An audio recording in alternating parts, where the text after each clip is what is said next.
많은 사람들이 오늘날 우리가 살고 있는 이 시대를 가리켜서 불안한 시대 혹은 두려움의 시대 혹은 갈등의 시대 혹은 위기의 시대 여러 가지로 그렇게 표현하고 있습니다. 여러분, 기회 위기의 경고는 날로 커져갑니다. 전쟁과 테러는 그 모습이 또 그 상황이 혹은 그런 그늘이 점점점 곳곳을 덮고 있습니다. 경제는 흔들리고 인간관계는 점점 더 단절되고 얕아지고 있습니다. 우리의 감정들은 메말라가고 있습니다. 그러는 사이에 마음은 점점 고립되고 일상의 가장 깊은 곳에서 불안한 마음과 두려움이라는 것들이 그렇게 스며듭니다.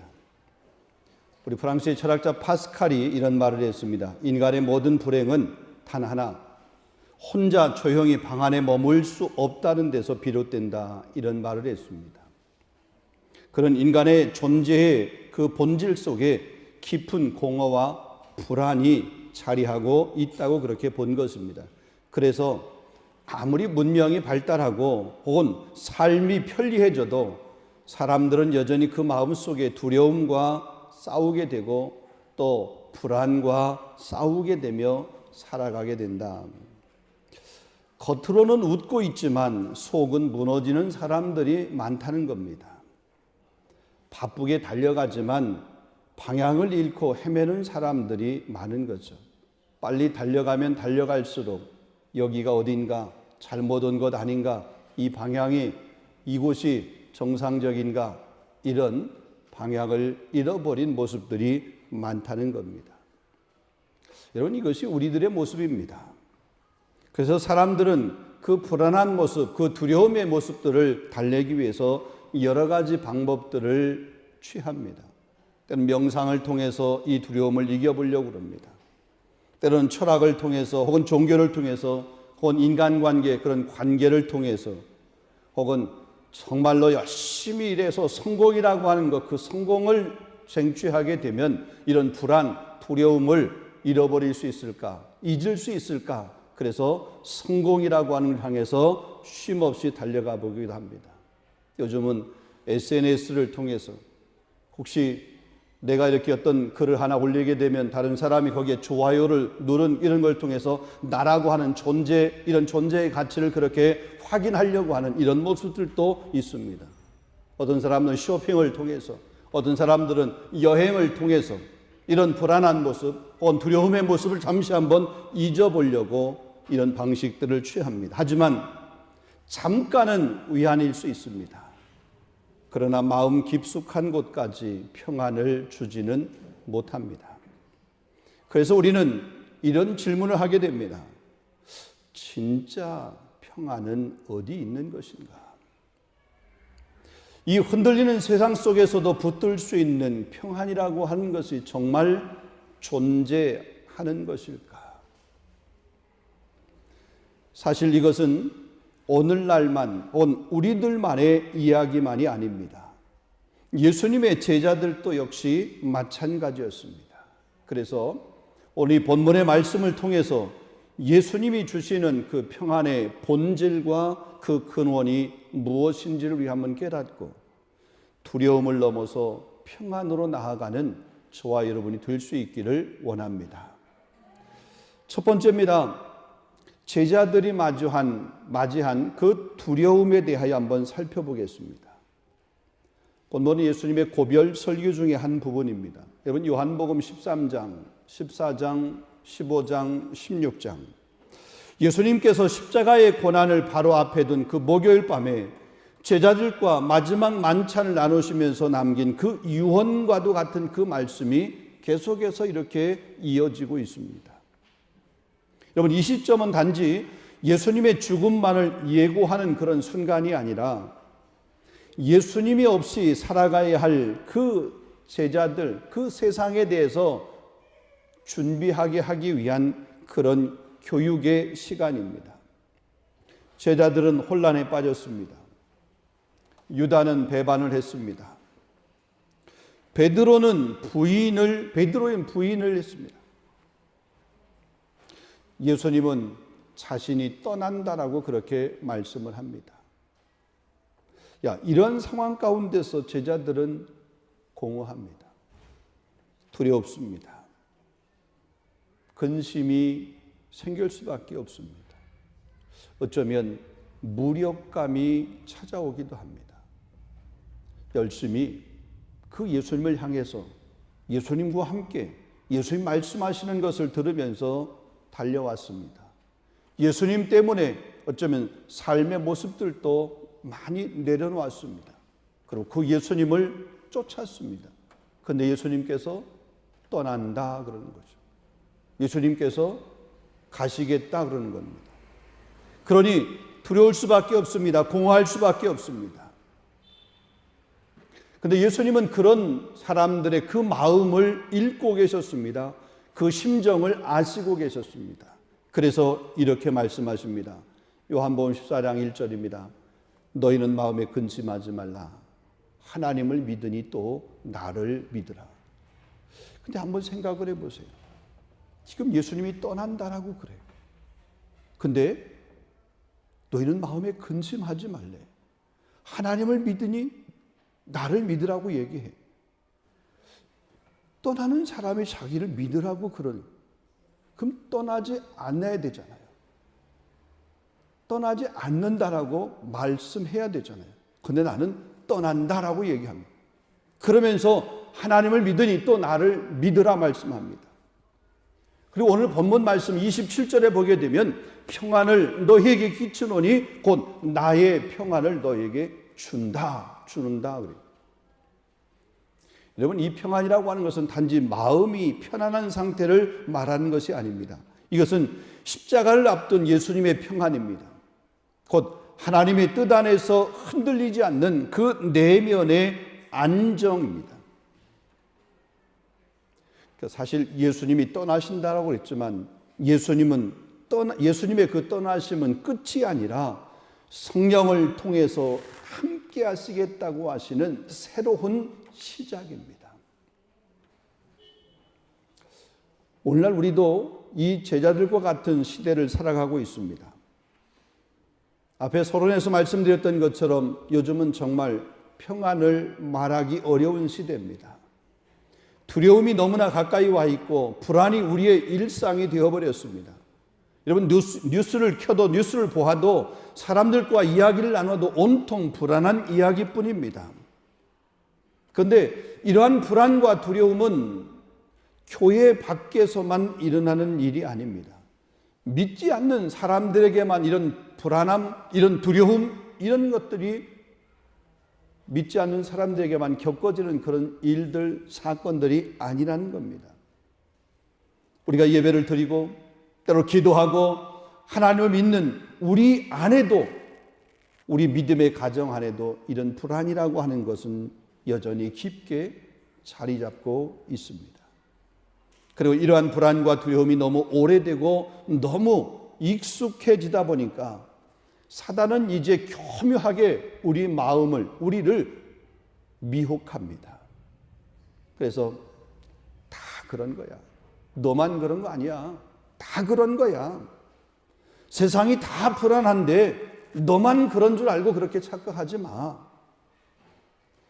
믿음이 있다고 다 평안한 줄 아느냐?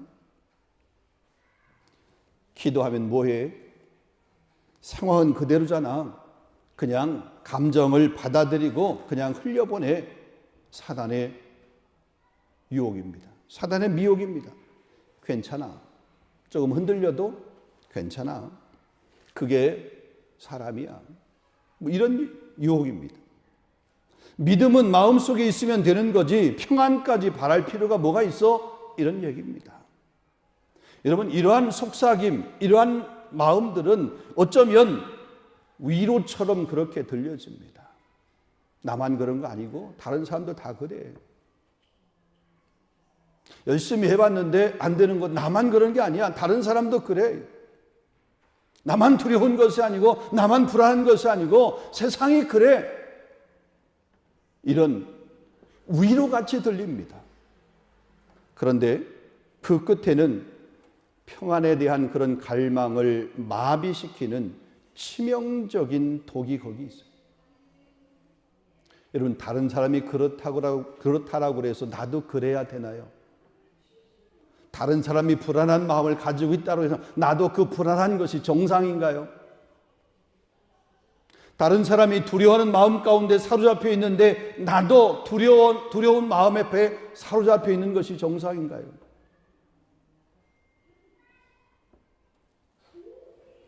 여러분, 이런 치명적인 독은 어떤 요소를 가져오게 됩니까? 결국 우리를 기도하지 못하게 만듭니다. 말씀을 붙들지 못하게 만듭니다. 그 예배를 드려도 별로 달라지는 것 없어 예배를 가볍게 여깁니다.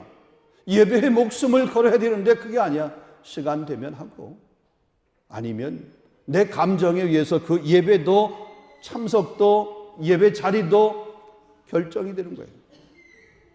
하나님에 대한 기대하는 것, 하나님에 대한 기대, 그것도 포기하게 만듭니다. 사단이 미혹의 결과입니다. 그런데 성경은 결코 우리에게 그렇게 말하고 있지 않습니다. 예수님은 우리가 두려워하는 것 잘 알고 계십니다. 그렇다고 해서 그 두려움을 탓하지 않으십니다. 그 두려움 때문에 우리를 부끄럽게 하시지도 않습니다. 예수님이 이렇게 말씀합니다. 두려워하지 마. 내가 너와 함께 있어. 여러분, 이사야서 41장 10절 말씀 보면 이렇게 말합니다. 두려워하지 말라. 내가 너와 함께 함이니라. 놀라지 말라. 나는 내 하나님이 됨이니라. 내가 너를 굳세게 하리라. 참으로 너를 도와주리라. 참으로 나의 의로운 오른손으로 너를 붙들리라. 사단은 그 두려움, 그 불안을 가지고 있는 것, 그 정상이야. 다른 사람들 다 그래. 그러니까 사람이지. 이렇게 사단이 미혹하고, 그래서 그 두려움을 내 안에서 물리치려고 하는 이런 생각을 갖지 못하도록 하는 거예요. 그 두려움 안에 나를 계속해서 가두도록 만드는 그런 일을 해요. 근데 하나님은 우리에게 두려워하지 마. 내가 있잖아. 내가 너와 함께 해요. 이사야서 43장 1절 2절 말씀에도 보면 야곱아 너를 창조하신 여호와께서 지금 말씀하시니라. 이스라엘아 너를 지으신 이가 말씀하시니라. 너는 두려워하지 말라. 내가 너를 구속하였고 내가 너를 지명하여 불렀나니 너는 내 것이라. 두려워하지 마. 너 내 것이야. 내가 너를 지킬게.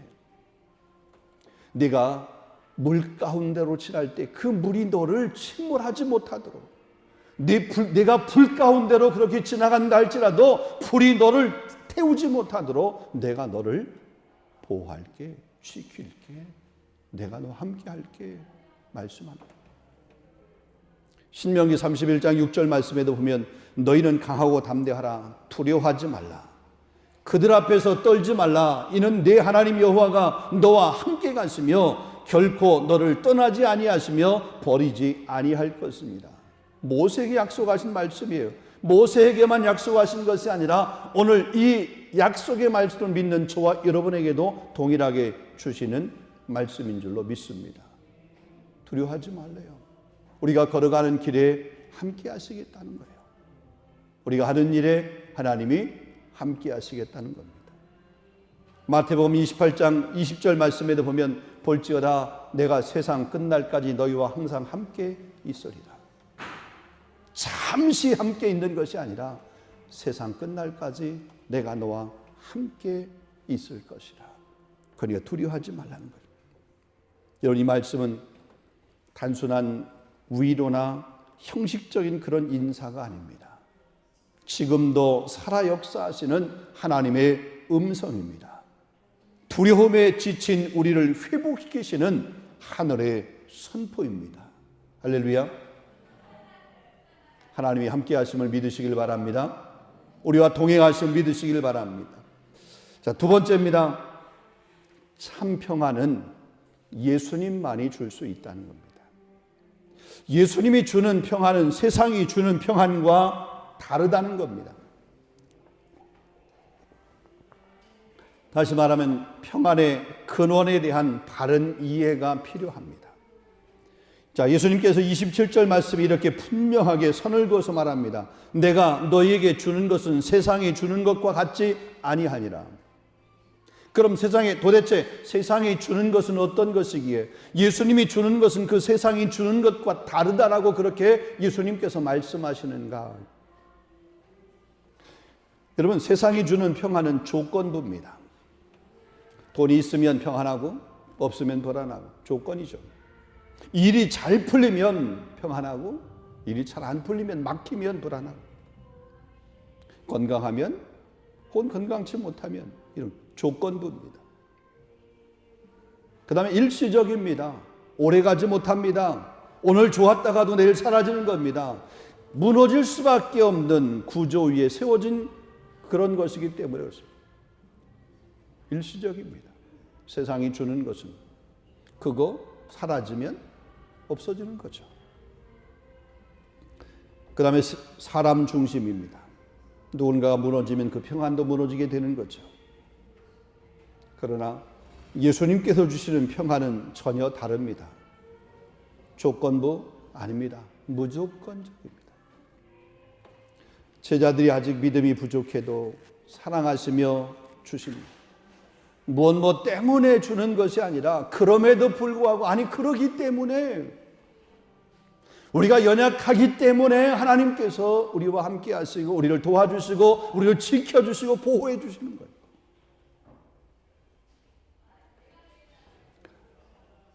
예수님께 주신 평안함은 일시적인 것이 아니라 영원합니다. 부활하신 주님은 다시 오실 것을 약속하셨고 그 약속 안에서 평안이라고 하는 것은 결코 끝나지 않는 거예요. 그러니까 영원한 거죠. 근데 그 평안은 성령을 통해서 주신다라고 했습니다. 본문 26절 말씀에 보면 보혜사 곧 아버지께서 내 이름으로 보내실 성령, 그가 너에게 모든 것을 가르치고 내가 너에게 분부한 모든 것을 생각나게 하리라. 보혜사 성령을 보내주실 것이라는 것입니다. 그 성령이 오시면 예수님께서 말씀하신 그 모든 것을 가르치고 생각나게 할 것이라. 그러니까 성령이 그 모든 것을 깨닫게 하실 것이라 말씀한 것이죠. 그러므로 참된 평안이라고 하는 것은 성령의 임재 안에서 예수님과 동행하게 될 때에 주어지는 선물입니다. 여러분, 이 평안은 상황을 바꾸지 않아도 나를 바꾸는 힘이 그 평안 안에 있습니다. 예수님이 주시는 평안은 우리가 처한 상황이 갑자기 좋아지지 않아도 우리의 마음을 다르게 만들어주는 힘입니다. 문제가 여전히 있습니다. 그러나 그 문제에 눌리지 않게 만들어주는 힘, 그게 예수님이 주신 평안함이에요. 주위 환경은 그대로인데 내 마음에는 담대함과 여유가 생깁니다. 폭풍은 여전히 불지만 내 안에는 흔들리지 않는 평안이 자리를 잡는 것입니다. 다시 말하면 예수님의 평안은 우리를 둘러싼 바깥 환경을 바꾸는 것이 아니라 그 바깥 환경을 바라보는, 그 세상을 바라보는 우리의 눈과 우리의 마음을 바꾸는 그런 힘, 우리의 마음을 바꾸어주는 그런 은혜를 말합니다. 그래서 바울은 로마서 5장 1절 말씀에 믿음으로 의롭다 하심을 받았으니 하나님과 화평을 누리자라고 그렇게 말씀하고 있습니다. 여러분, 우리는 예수님이 주시는 평안이 필요한 사람들입니다. 세상이 주는 일시적이고 조건적인 그런 평안함이 아니라 무조건적이고 영원한 평안함, 성령께서 주시는 그런 평안함, 그 평안함이 필요한 사람인 줄로 믿습니다. 마지막 세 번째입니다. 그럼 이 참 평안은 믿음의 결단으로 우리가 지켜가야 됩니다. 다시 말하면 두려움을 넘어서는 믿음의 결단이 우리에게 필요함을 말씀합니다. 자, 예수님께서 마지막으로 당부하신 말씀 27절 하반절 말씀입니다. 너희는 마음에 근심하지도 말고 두려워하지도 말라. 여기 근심하지도 말고 말라라고 하는 말과 두려워하지도 말라. 이 말라라고 하는 이 말, 이 중요한 동사가 하지 말라라는 거죠.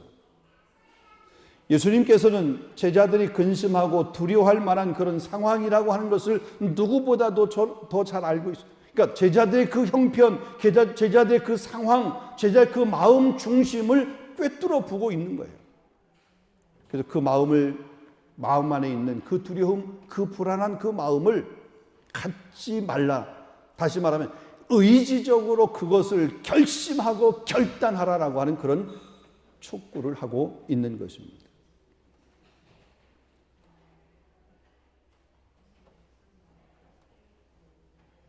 이것이 바로 믿음의 훈련입니다. 믿음의 사람은 두려움이 없어지는 것이 아니라 두려움 가운데서도 주님을 바라보는 선택을 하는 사람입니다. 상황이 바뀌지 않아도, 마음이 흔들려도, 혹은 응답이 느리게 와도 주님을 향한 그 마음, 주님이 약속하신 그 약속의 말씀에 대한 신뢰, 이것을 잃지 않고 끝까지 그것을 붙드는 사람입니다. 하나님을 신뢰하기로 결단하는 것, 이것이 바로 평안을 지키는 신앙인의 자세라고 하는 거예요. 그러기에 믿음은 감정이 아니라 결단입니다. 이것은 단순한 감정의 통제가 아닙니다. 이것은 선택이며 이것은 결단입니다. 근심과 두려움은 여전히 우리 주변에 있습니다. 어쩌면 우리 가정에도 근심과 두려움이 있습니다. 우리 공동체 안에도 이런 근심과 두려움, 때론 불안의 요소들이 분명히 있습니다. 그러나 그것에 우리가 지배를 당해서 아무것도 못하고 한 발짝 나아가지 못하고 주눅들어서 위축되어서 주저앉아 있어서는 안 된다는 거죠. 두려워하지 말라. 내가 너와 함께 하겠다. 내가 세상 끝날까지 너와 함께 하겠다.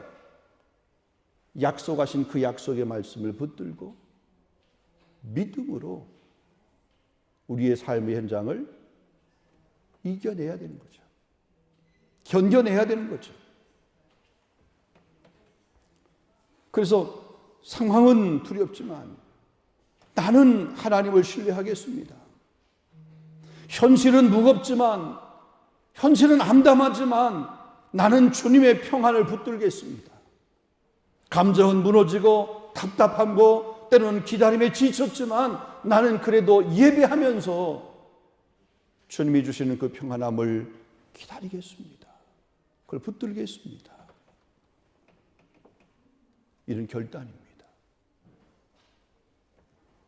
오늘 말씀은 우리에게 이런 질문을 합니다. 당신의 마음은 어디에 붙들려 있는가? 세상의 조건에 붙들려 있는가? 사람의 말에 붙들려 있는가? 아니면 주님의 약속의 말씀에 붙들려 있는가? 빌립보서 4장 7절입니다. 모든 지각에 뛰어난 하나님의 평강이 그리스도 예수 안에서 너희 마음과 생각을 지키시리라.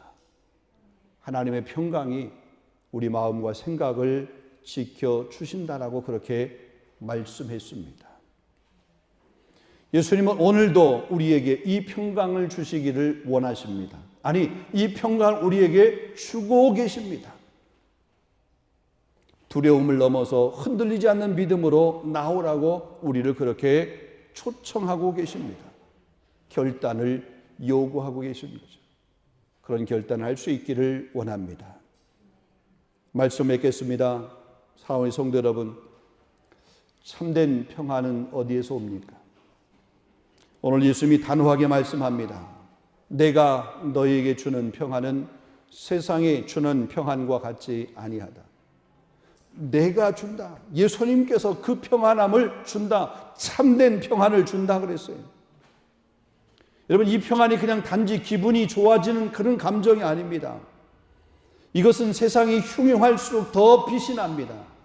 모든 사람이 이해하게 되는, 아니 모든 사람 다 이해할 수 있을 정도로 그렇게 설명될 수는 혹 없다 할지라도 반드시 경험할 수 있는 하나님의 은혜입니다. 십자가 위에서 흘리신 주님의 사랑 안에서만 주어지는 그런 선물입니다. 그러므로 그리스도 안에 거주하는 자는 혼란 속에서도 길을 잃지 않고 고난 속에서도 무너지지 않으며 흔들리는 그런 세상 속에서도 믿음을 굳게 지키게 됩니다. 그런데 이 평안은 멀리 있는 것이 결코 아닙니다. 바로 지금 이 시간 이 자리에서 주님이 여러분에게 주시기를 원하시는 그런 선물입니다. 성령께서 지금 이 자리에 있는 우리에게 말씀합니다. 두려워하지 말라. 근심하지 말라. 내가 너와 함께 하겠다. 여러분, 성령의 음성으로 들을 수 있기를 주님의 이름으로 축원합니다. 여러분은 참된 평안을 원하십니까? 더 이상 세상의 조건에 흔들리지 않는 그 믿음을 원하십니까? 고난 속에서도 흔들림 없이 버텨내는 그런 내면의 그 닷을 원하십니까? 그렇다면 지금 이런 결단을 해보시길 원합니다. 두려움을 넘어서 평안으로, 불안을 넘어서 신뢰로, 흔들리는 현실을 넘어서 예수 안에 깊이 뿌리를 내리는 그런 삶으로 살겠다라고 그렇게 여러분 의지적으로 마음으로 이렇게 결심할 수 있기를 원합니다. 그 결단과 결심 성령께서 붙잡아 주실 줄로 믿습니다. 하나님의 은혜가 아무리, 하나님의 보호하심이 아무리 여러분 가운데 여러분을 그렇게 지키고 보호하려고 해도 여러분이 그것을 믿고 붙잡지 아니하면 그것은 여러분의 것이 되지 않아요. 오늘 말씀하신 그 말씀을 내게 주시는 하나님의 음성으로 듣고 우리 가정에 주신 하나님의 음성으로 여전히 우리 가정 혹은 내 자녀, 나의 삶 안에 무너짐이 있고 불안의 요소가 있고 두려움이 있지만 하나님 내 자녀와 함께 하시고 하나님 내 기업과 함께 하시고 하나님 내 가정과 함께 하시고 내 부모와 함께 하시며 우리 공동체 교회에 함께 하신다고 하신 그 약속의 말씀을 붙들 때 보호하심의 은혜가 믿는 이의 마음 가운데 삶의 현장 가운데 있게 될 줄로 믿습니다. 이 시간 주님 앞에 마음을 드리고 결단할 때 하나님의 평강이 여러분의 심령 위에, 여러분의 가정과 자녀 위에, 우리 교회 위에, 우리가 살아가는 모든 삶의 현장 위에 임하게 될 것입니다. 두려움을 넘어 평안으로 천국의 삶을 살아가는 저와 여러분 모두가 다 될 수 있기를 주님의 이름으로 축원합니다. 기도하겠습니다. 거룩하신 하나님, 오늘도 우리에게 귀한 말씀을 주셨습니다. 우리가 살아가고 있는 우리 세상을 바라보며 우리 삶의 현장을 바라볼 때, 우리 주변을 바라볼 때 불안하고 혹은 두려울 수밖에 없는 그런 요소들이 너무나 많이 있습니다. 때로 그런 주변의 환경 때문에 우리 마음이 무너져서 내가 너와 함께 하겠다, 두려워하지 말라, 놀라지 말라 그렇게 말씀했음에도 불구하고 그 말씀은 뒷전이고 세상과 환경을 바라보면서 낙심할 때가 참 많았습니다. 그러나 오늘 귀한 말씀을 통해 다시 한번 결심하며 결단하며 우리 다시 한번 믿음으로 손을 내밉니다. 두려워하지 말라고 하신 주의 말씀 앞에, 놀라지 말라고 하신 주의 말씀 앞에 우리의 삶을, 우리의 전부를 내어 맡깁니다. 믿음으로 그 말씀을 받고 우리 결단합니다. 하나님, 우리의 삶을 지켜주시고 우리 가정을 지켜주시고 우리 자녀를 지켜주시고 우리 공동체를 지켜주시고 일터와 사업장을 하나님 지켜 보호하여 주시옵소서. 이삭이 흉년에 떼었지만 그해 100배의 소득을 얻었던 것처럼 많은 사람들이 불안해하고 어렵다라고 하는 이 시대 가운데서도 우리의 삶들이 견고하게 세워질 수 있도록 하나님의 보호하심 가운데 승리할 수 있도록 천국을 경험할 수 있도록 두려움을 넘어 평안으로 나아갈 수 있도록 인도하여 주시옵소서. 예수 그리스도 이름으로 감사하며 기도하옵나이다. 아멘.